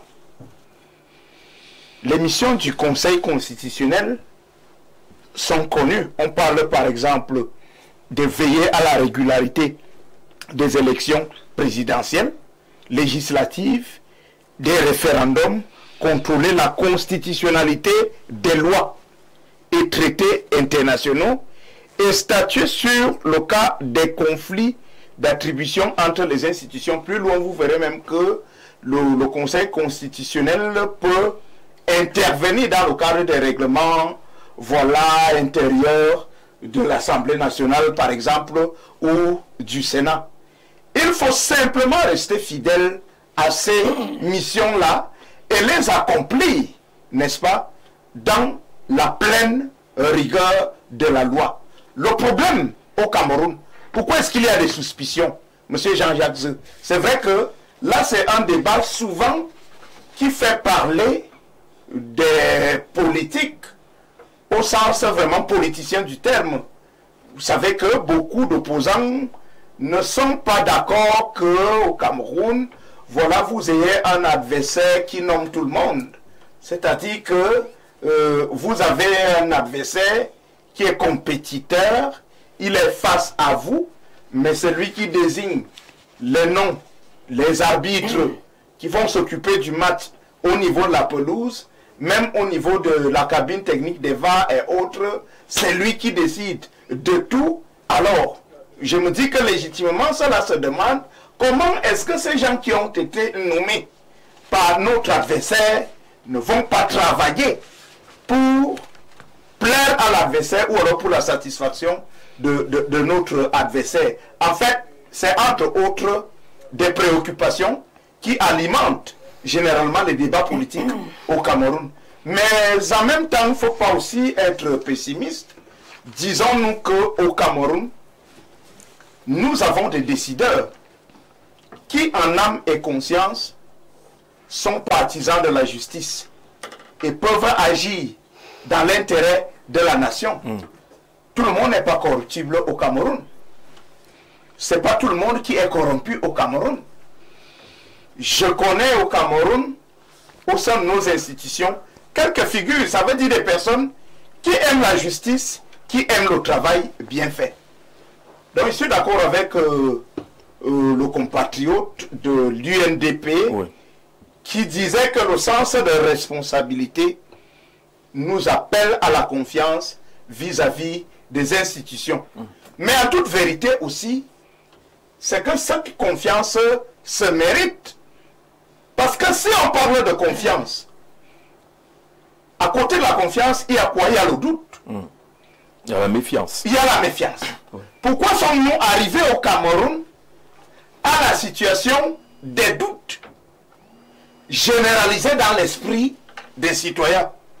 Peut-être que quelque part, les institutions ont fauté. C'est peut-être aussi qu'on oublie au Cameroun que ces mêmes institutions-là ont déjà invalidé les élections, même du RDPC. On a effacé ces pages de l'histoire, on connaît les épisodes de Douala 5e. C'est bien de rappeler ces faits, c'est pour ça que il est important que nous comprenions qu'il s'agit d'abord de notre pays. Et nous ne pouvons pas passer le temps à parler des institutions de notre pays comme si on parlait là des affaires aussi simplistes et légères. Vous connaissez le cas du PCRN en ce moment. Vous voyez que la justice camerounaise a pris courageusement position. C'est-à-dire, n'en déplaise aux positions, voilà les uns et les autres de quelques aînés de la République. Dans le dossier concernant ce parti-là, on a vu une justice rendre le droit avec et cette position de la justice a fait la pleine satisfaction d'un opposant que nous connaissons tous bien. Donc la dame est aussi très dure vis-à-vis du système, même si on dirait que c'est de bonne guerre parce que c'est un opposant qui aspire effectivement à gouverner la nation. Donc pour répondre concrètement à votre question, vous voyez les visages des personnes qui ont déposé des recours. Il y a des personnes, il y a des candidatures qui ont été recalées. Certains pensent qu'il s'agit des candidatures des personnes qui sont des Jésus pour le Cameroun, c'est-à-dire des personnes sans lesquelles le Cameroun sera tout simplement viré dans les abîmes de l'enfer. De toutes les façons, il s'agit des citoyens camerounais avant tout. Au-delà de leur attitude politique qu'on peut reprocher ou non, mais il s'agit des citoyens camerounais qui sont allés se plaindre, si on peut le dire ainsi. C'est le droit. Voilà, d'une façon ou d'une autre, il s'agit de leurs droits. Mais maintenant, il faut que cet arbitrage se fasse conformément et très fidèlement aux missions, voilà, qui sont dévolues justement à cette prestigieuse institution qui est suffisamment influente dans notre pays. Contentieux préélectoral, quelles peuvent être les attentes que dit le RDPC? Est-ce qu'il y a des attentes particulières? Je rappelais qu'il y avait 3 recours contre le candidat du Rassemblement démocratique du peuple camerounais. Que faut-il en attendre? Oui, je vais continuer là où il vient de chuter. Vous savez, parmi ceux qui ont saisi le Conseil constitutionnel, il y en a qui lisent, d'ailleurs, il y a un principe de droit qui dit nul n'est censé ignorer la loi. Et quand c'est dit, ça veut dire que soit vous saisissez un conseil qui vous guide pour, n'est-ce pas, votre requête, ou alors vous êtes accompagné d'un collectif d'avocats qui soit chargé pour votre contentieux. Mais il y a une chose que je vais dire. J'entends par-ci, par-là, des gens disent non, il faut qu'il y ait des décisions historiques. Mais je veux rappeler ici et maintenant qu'il n'y aura aucune décision historique. Simplement parce qu'on veut favoriser un candidat en violant la loi. Parce qu'au-delà de la loi, c'est l'anarchie. Heureusement que ceux qui se sont plaints savent effectivement que il y a des choses qu'on demande. Bon, moi, je vais prendre le cas de figure. Un candidat doit être investi par un parti politique. Et ce parti politique doit attribuer au candidat une lettre d'investiture. Et quand vous vous retrouvez donc, vous n'êtes pas candidat indépendant, mais vous partez sous la bannière d'un parti politique qui ne vous a pas investi. Ça veut donc dire que vous entamez un jeu tout en sachant déjà l'issue. Ça veut dire l'issue, c'est l'échec.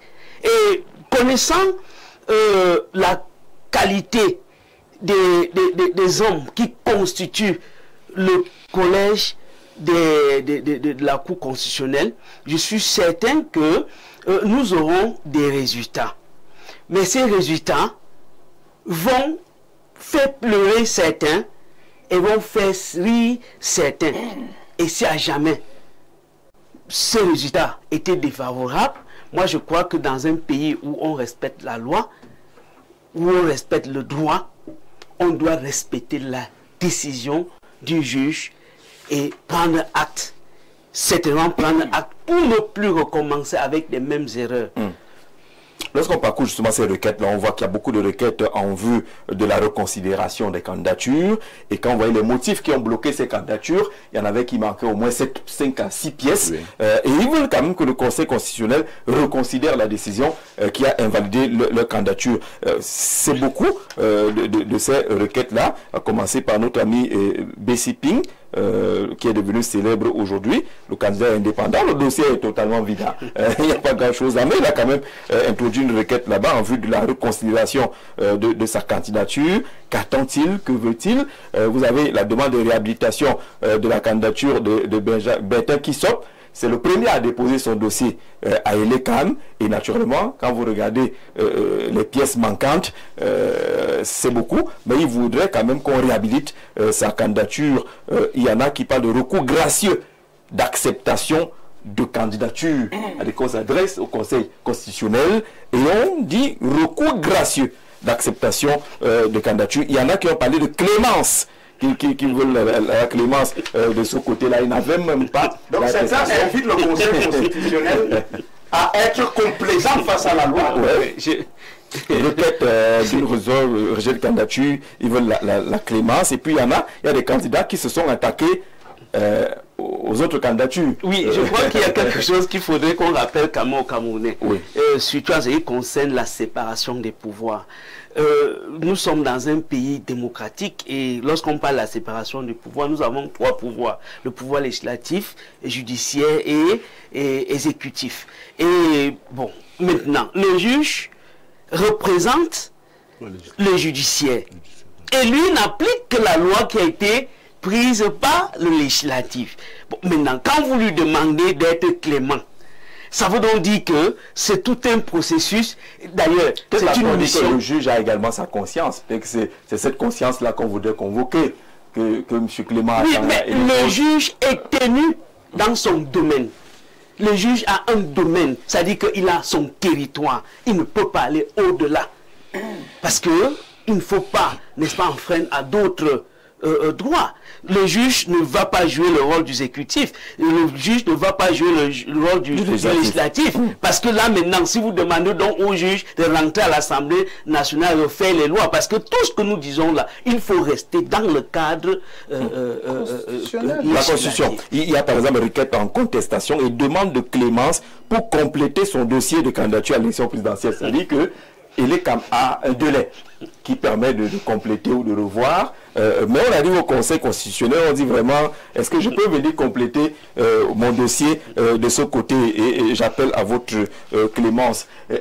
Claver, est-ce qu'on n'est pas en train de vivre là le prolongement des manquements qu'on a observés du côté de l'ECAM, qui montraient que beaucoup de ces candidats n'ont pas pris réellement connaissance du code électoral? Laissez Claver répondre. Il est en direct. Je sais que vous voulez lui dire que vous le voyez en direct.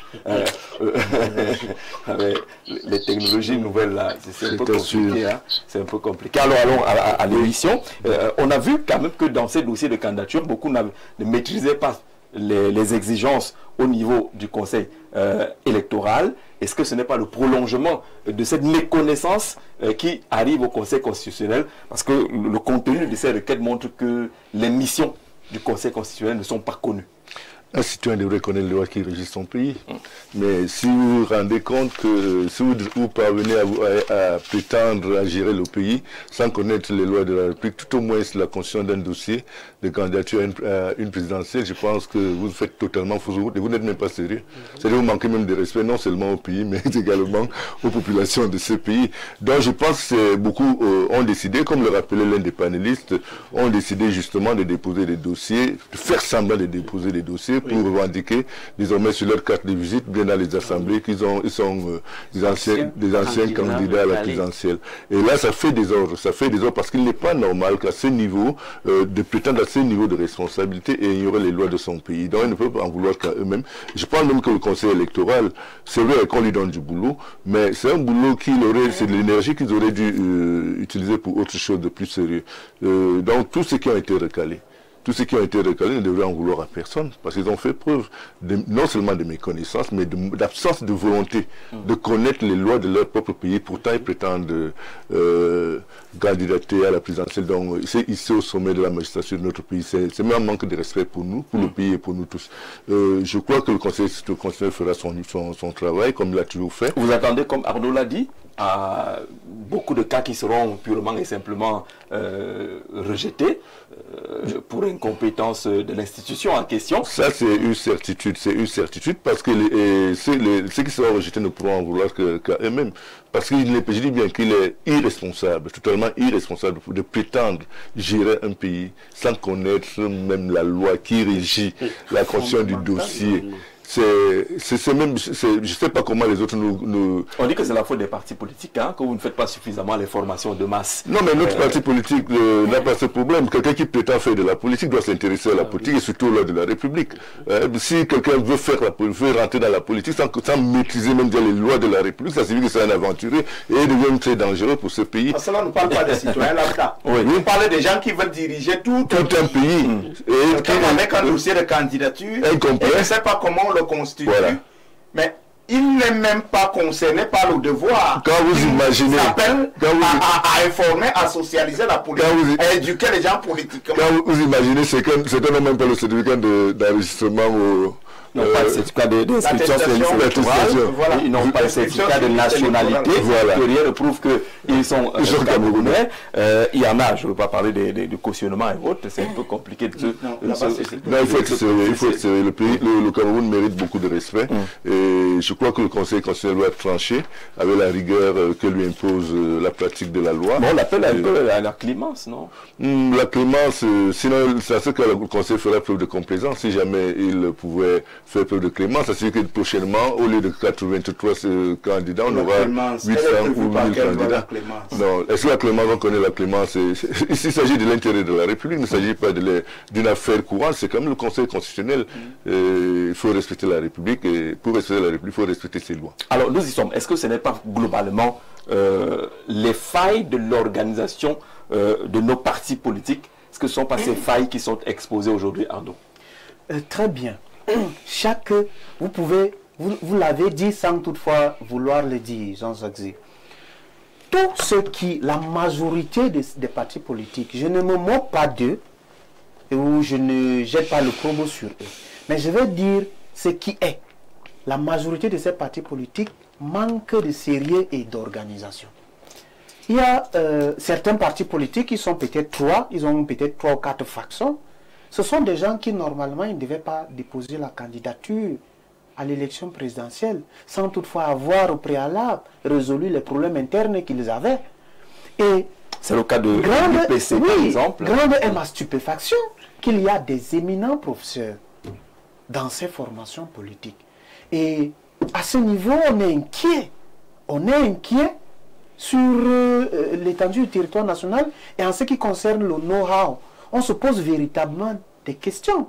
Est-ce qu'on doit mettre en cause les connaissances de nos éminents professeurs ou alors on doit aussi accepter ça, comme on peut dire au quartier?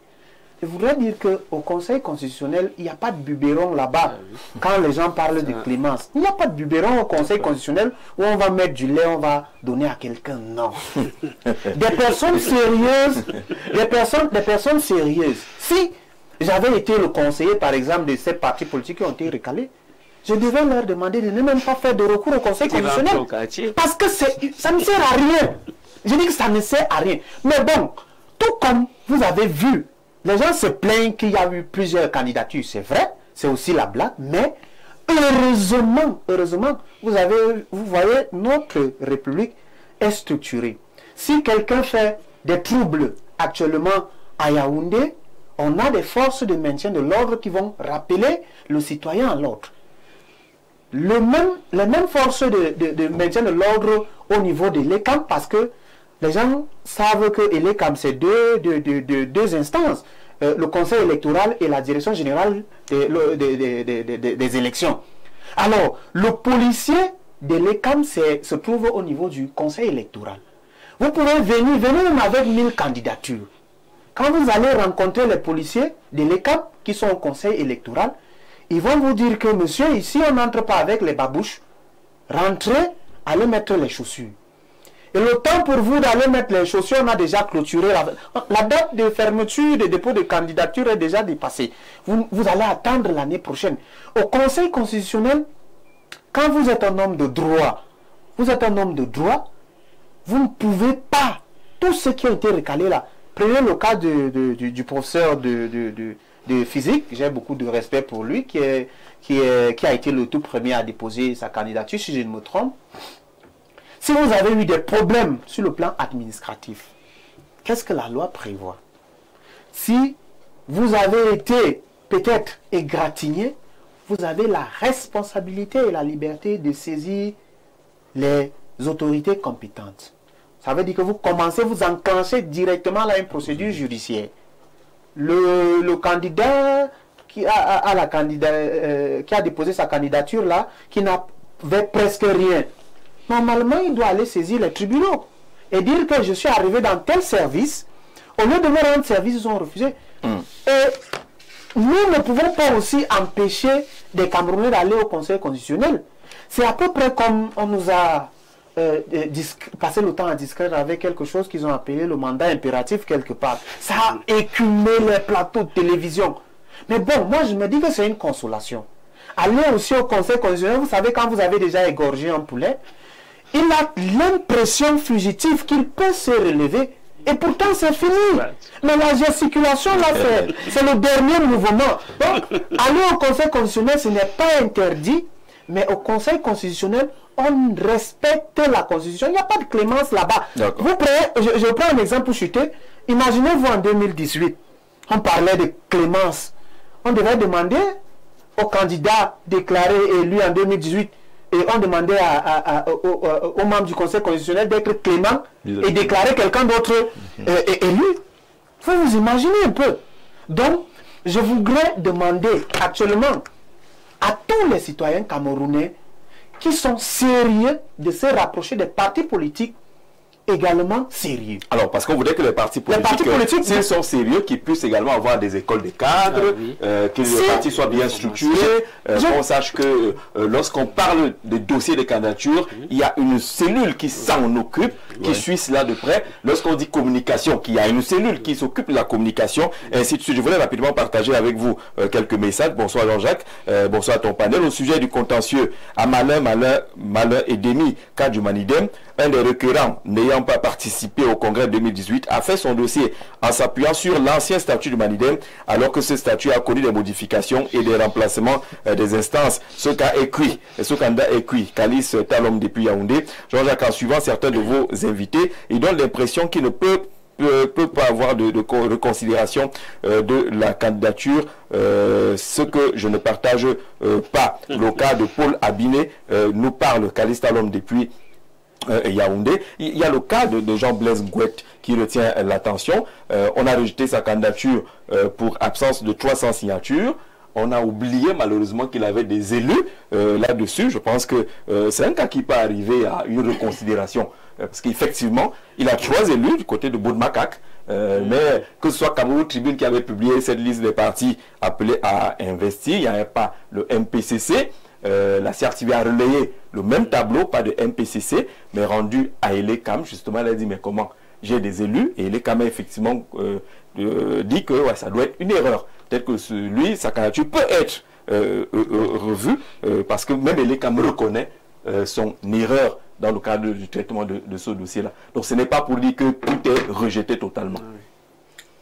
Jean-Jacques, lorsque vous observez ces recours et les noms des candidats, qu'est-ce qu'il y a? Vous comprenez que devant le Conseil constitutionnel, chacun a son problème. Et ceux qui parlent déjà de clémence connaissent leur sort. Oui. Mais la République est un peu plus importante, vous comprenez un peu, que ces petites considérations, que ces sentiments-là. Certains pensent qu'en réalité, la politique est un terrain de jeu. Il y a quelqu'un sur ce plateau qui ne fait que vous dire que ce n'est pas une histoire de biberon, d'affection maternelle, l'évangile de Jésus-Christ, aime ton prochain comme toi-même et autres. C'est pas vraiment ça. Parce qu'en politique, les cadeaux ne se donnent pas. C'est pour ça que j'aime votre préoccupation. Qu'est-ce qu'on doit attendre du Conseil constitutionnel? Parce qu'en même temps, dans cet écosystème, il n'y a que derrière les institutions des adversaires politiques qui sont vraiment influents, c'est-à-dire des vrais éléphants, se livrent des batailles. Peut-être que quand vous et moi, nous sommes tranquillement dans nos différents domiciles, on ne sait pas qu'est-ce qui se dit entre amis et alliés politiques à 2 h du matin. Oui. Nous ne connaissons pas le contenu des coups de fil entre quelques visages influents de la République et peut-être quelques têtes aussi qui conduisent un certain nombre d'affaires à la tête de nos différentes institutions. Mais en toute vérité, beaucoup d'opposants, en fait, beaucoup de personnalités politiques ne se sont pas vraiment pris très au sérieux. Alors Robert Kona a attaqué, Robert Kona a attaqué le PCRN, requête au fait d'invalidation impérative et définitive d'une candidature présidentielle frauduleuse. C'est ce que Robert Kona a introduit. De ce côté-là, moi, c'est que le tribunal de Fou a à nouveau débouté. En tout cas, son adversaire, son désormais adversaire, c'est au moins 4 décisions de justice. On est à la 6e, pratiquement. La 6e décision de justice favorable à Cabral Libi. Mais Père Kona tient, il s'accroche. Voici, donc, moi, je crois que... lui ne veut pas être candidat, j'espère. Il ne veut pas être président. Son souci, c'est que Cabral ne soit pas candidat. Carrément. Nous, en fait, c'est pour ça qu'elle dit, faisons confiance au Conseil constitutionnel, vraiment qui est dirigé par des visages aguerris en la matière. Et j'espère qu'il s'agit là des personnes aussi, des professionnels de la chose, qui ne vont pas s'encombrer d'un travail inutile. Parce que vous savez, le cas PCRN fait un peu trop mal aux oreilles aujourd'hui. Je crois que le véritable épisode politique est en ce moment en cours d'exécution au Cameroun. Vivement que ce débat-là cesse parce que on sait ce que pense la justice camerounaise de ce dossier. Vous avez le cas du Manidem, par exemple, parce qu'aujourd'hui, M. Yebga a fait une sortie. Le communiqué est là, où il revendique la pleine légitimité et estime que ceux qui ont investi le candidat que nous connaissons étaient, selon lui, dans une posture d'imposture. Alors qu'on aurait pu éviter ces débats. N'est-ce pas? En acceptant la compétition électorale en 2020. Je vous assure que beaucoup de cas ne se seraient pas présentés aujourd'hui devant le Conseil constitutionnel. Donc, la loi électorale est là, c'est-à-dire le code électoral. Vous avez un Conseil constitutionnel qui a ses missions. Je ne crois pas que ça va être un rendez-vous de l'amitié des frères en Christ de ce côté-là. Donc, vivement que ceux qui pensent que la République doit se prosterner devant leur ego, que la République en fait doit faire allégeance à leur caprice, vraiment ils se trompent de chemin. C'est seulement la loi qui sera dite. D'accord, salut à tous sur le plateau. Moi personnellement je suis d'accord avec vos copanélistes, mais sauf qu'ils sont en train de dire que la Cour constitutionnelle et l'ECAM ne s'ingèrent pas dans les conflits internes des partis. Mais nous avons vu le même l'ECAM choisir un candidat parmi tant d'autres pour qu'il se présente comme candidat. Ça prouve qu'ils ne sont pas sérieux. Raoul depuis Always Yaoundé, merci. Sauf que vous n'avez pas dit de quel cas il s'agit pour qu'on puisse échanger là-dessus. Il s'agissait de quel cas là où on a vu l'ECAM choisir un camp ou un candidat au détriment de l'autre. Bonsoir, Femme Ndongo dit que le Sud est le socle granitique du RDPC et c'est le Sud qui vote Paul Biya. Le Grand Nord à 47% de l'électorat. Il suffit que le Grand Nord devienne le socle granitique des nordistes et il gagne l'élection présidentielle. Encore qu'il n'y a pas le candidat du Nord, tout comme on avait répondu à un candidat qui se présentait comme le candidat de l'Est, que l'Est n'a pas eu des élections primaires pour désigner le candidat de l'Est. On est candidat à la présidentielle pour la présidence de la République du Cameroun.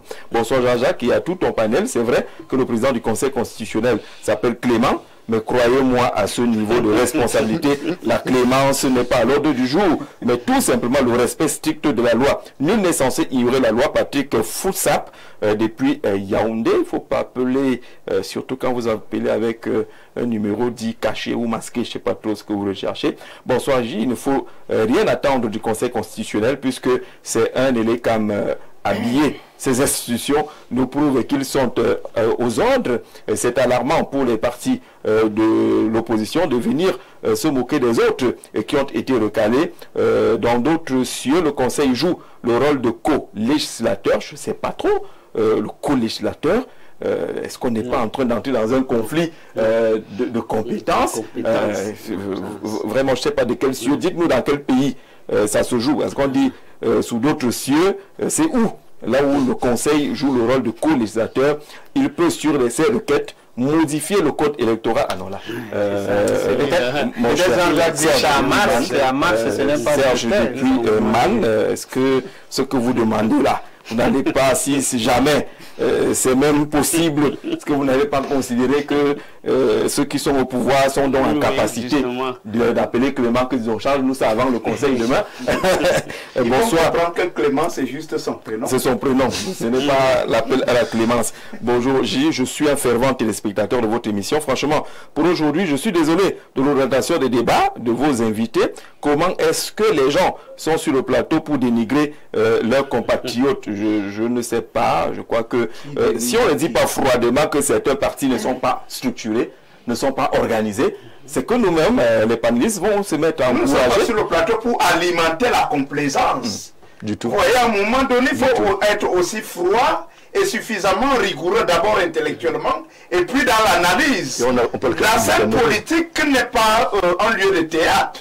La scène politique, on parle d'une élection présidentielle. Nous ne sommes pas là dans une course aux élections locales et autres. Et puis même au niveau des élections locales, là aussi, faut les profils doivent être des profils adaptés. Autre chose, permettez-moi en 2 secondes. Les médias jouent d'abord un rôle didactique et pédagogique. Ça veut dire que les médias, non seulement ils sont là pour divertir, ils sont là pour former les citoyens camerounais. Ça veut dire que sur des plateaux de télévision, des gens doivent être sérieux et rigoureux. Transmettre à la population ce dont elle ne peut pas avoir. Peut-être qu'il y a beaucoup de personnes qui ne peuvent pas aller s'inscrire dans des universités. Mais quand il y a des panélistes sérieux qui vous disent la vérité, même si ça fait mal, acceptez cette vérité et marchez vers l'évolution de votre pays. Bonsoir à toi Jean-Jacques, le bon François du journalisme et un bonsoir fraternel à Rodrigue Adalbert Evina, l'ayopiste du micro. Ça va aller. Je ne sais pas ce que ça veut dire ayopiste. Acceptez seulement. Je ne sais pas si c'est vraiment l'un de mes auditeurs. Bon, ils doivent connaître qui. Oui, acceptez seulement. La candidature de Saint-Maurice, est-ce qu'il y avait Saint-Maurice candidat sera, je vais regarder les noms, Saint-Maurice sera légalement écarté et rien n'arrivera qu'on ne fasse pas croire aux Camerounais qu'il y a un complot contre l'individu. L'ordre républicain Réira, c'est Modogo Fumu, Gianfranco Ferré. Il est tout à la fois, il finit par être italien à la fin. Bonsoir Jean-Jacques, oui, ça c'est toujours lui qui a multiplié ces messages. On a lu le premier. Je suis Hassan Njoya à Douala. Tout ce qui se passe là, c'est la distraction. Il n'y a aucun contentieux préélectoral qui tient. Pourquoi? Si vous argumentiez, on allait avancer dans le débat. Oh là là, arrêtez d'appeler, c'est toujours le même numéro, le BIA, la biadépendance et la camtobétion. Nous pourrons qu'amplifier l'exacerbation du peuple camerounais qui ne s'en sortira pas, qui n'en sortira que par la prophétie du Mpodol Ruben Oumniobé s'étant déjà réalisé aux 2/3. Monsieur Zé, l'histoire politique de notre pays est très atypique. Depuis 65 ans d'existence comme État, le Cameroun n'a jamais eu le privilège démocratique d'avoir un président choisi par le peuple. Et au regard des turbulences électorales actuelles, aucun de ces agitateurs n'émergera à la magistrature suprême. Le messianisme serait donc le système d'investiture des présidents de la République camerounaise. Tout ce théâtre organisé n'est pas maîtrisé par les chefs d'orchestre. C'est le maître du temps et des circonstances qui nous enverra le président qui nous mérite, celui-là qui nous conduira de la pauvreté à la prospérité. Achille Dongnier, chercheur en philosophie politique et éthique, Université de Yaoundé. C'est-à-dire quand les philosophes parlent là, c'est toujours assez compliqué. Hein. On profite pour saluer Fridolenke. Bonsoir, chers journalistes, vraiment avec beaucoup de respect que je viens vers vous. Évitez souvent d'inviter n'importe quel... non, il n'y a pas de ça ici. Si vous voulez participer au débat, saisissez-nous.